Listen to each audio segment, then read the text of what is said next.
Incapacidade de uma pessoa cega, por exemplo, para ler textos que não estejam em braille. Então, uma pessoa cega, ela, ainda que seja cega, que seja uma deficiência importante, para algumas profissões ela pode trabalhar.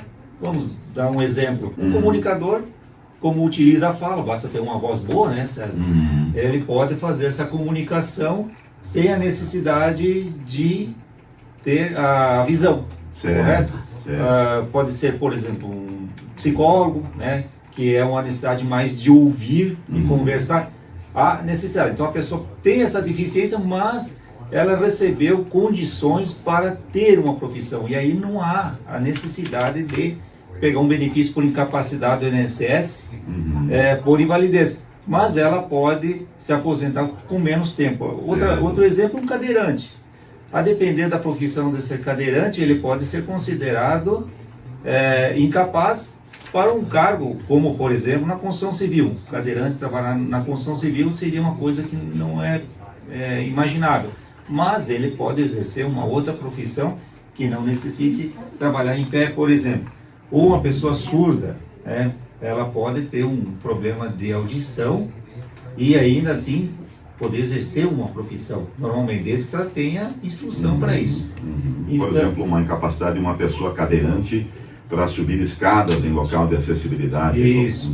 Se ela tem... Sem acessibilidade, né? Exatamente. Se ela tem uma profissão que ela permite ela ir para o trabalho dessa forma, ela não é considerada incapaz. Ela também teria que ter a instrução para desempenhar aquela tarefa. E aí essas pessoas estão no mercado de trabalho, estão trabalhando. E o que é importante, César, muitas dessas pessoas não sabem que existe uma espécie de aposentadoria para elas diferente, né, das demais. Então elas podem antecipar a aposentadoria delas. Por exemplo, as mulheres a partir de 20 anos de trabalho, hoje, com a reforma da Previdência, precisaria ter no mínimo 30 anos de trabalho para se aposentar de uma forma normal.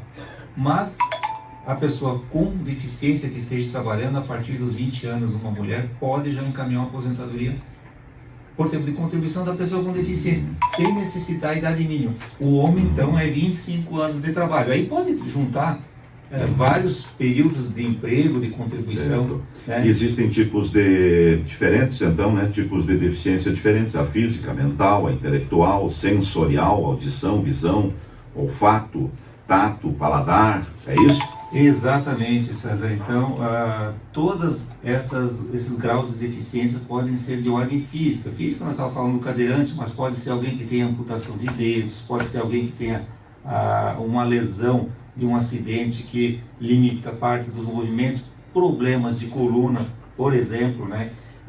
Uma deficiência mental.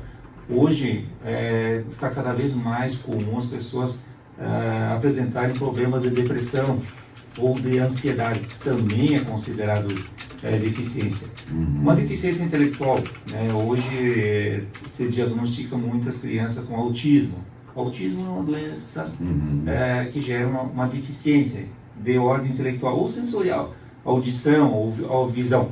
Não há necessário que a pessoa seja completamente surda ou completamente cega, que apresente algum grau de deficiência nesse sentido.